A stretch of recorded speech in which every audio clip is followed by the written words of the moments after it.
Been a minute since I've done one of these between the holidays and getting ready for my DLPT. Things just got away from me. How'd I do? Well, je me suis amélioré, mais le test est devenu plus difficile. I got better, the test got harder. Next time.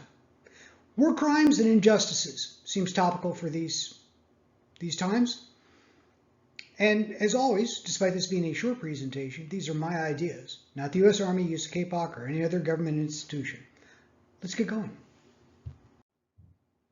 So the Labor Code was the first attempt to codify what was or was not a war crime. Before that, it was whatever the winner said it was. And attempts were made prior to World War II to mitigate the damage and suffering with the Hague Convention and a few others. But it really was what happened during World War II that everyone got serious and we created international criminal law.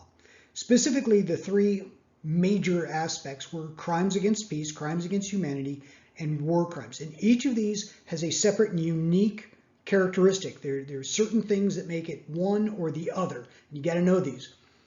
Now, once we had codified what was a crime against peace or a crime against humanity or a war crime, we prosecuted and held people to account at Nuremberg and the Tokyo tribunals. Crime against peace this is the easy one. All right? Crime against peace is basically aiding and abetting. You don't have to shoot anyone. But if you make the weapons, if you process the oil, if you help the war machine move forward, you can be charged for crime against peace. The planning, the preparation, the initiation, and other things, all right, committed by individuals in a high position of authority representing a state or state-like entity. And under this, that was how we had the Krupp trial and the Flick trial. Those were subsets of the Nuremberg trials.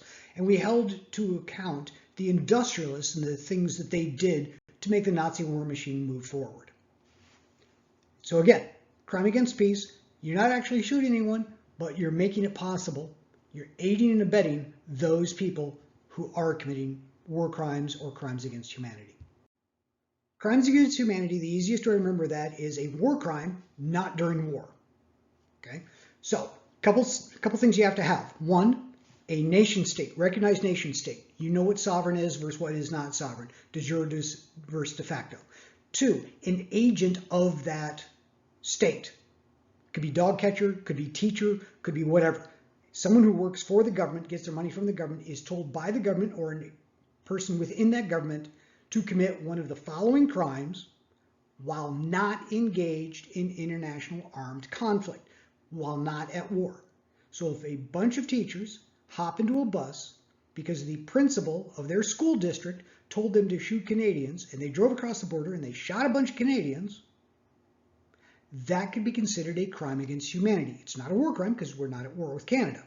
It is, however, murder, and it is murder that was sanctioned at some level by a state official and carried out by other state officials. Lastly, these kind of crimes are almost always third-party prosecution. In the example I used with the teachers going across in Canada, the RCMP would probably catch these folks, put them on trial, and take care of the problem. If not, most likely when they came across the border, back to the United States, we would capture them and we would prosecute them. It would only be if, for whatever reason, neither Canada nor the United States could prosecute these teachers who shot a bunch of Canadians. Then the International Criminal Court, or similar, would go ahead and prosecute. So most of the time, the crimes against humanity, crimes against peace, and war crimes are third-party prosecutions.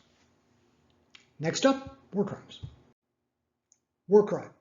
If you do any of the following during a war as an agent of the government at the behest of that government, you may be committing a war crime.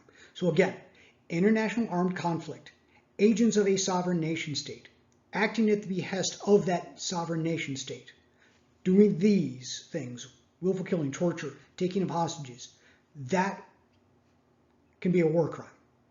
Random person going across a border in the middle of war and shooting someone else is not a war crime. It's just criminal activity. So, there you go. Crimes against humanity, crimes against peace, war crimes. Here are the references. Go ahead and check them out. That way, if you want to argue with randos online, you'll have all the information you need to back up your points. Like I said, this will be a short one, so no book recommendation on this. As always, if you have a question or disagree, have your facts ready, and feel free to email me or leave a comment below.